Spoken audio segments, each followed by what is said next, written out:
Hi guys and welcome back to the channel. Today I would like to show you how to do a hard reset of the infotainment system in Skoda Octavia 4 in case the screen is not responding. This is the small screen, but it's the same procedure for the big screen. So in order to do it, you need to press the power button and keep it pressed for around 10 seconds. So I pressed it and now I keep it pressed. And I keep it pressed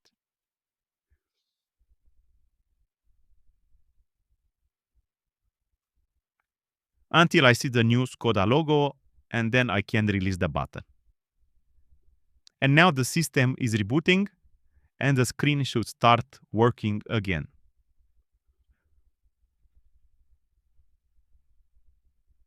Okay, the screen is responsive again and it's working normally. Okay guys, so this was the procedure. If you like it, please subscribe and hit the like button. Thanks.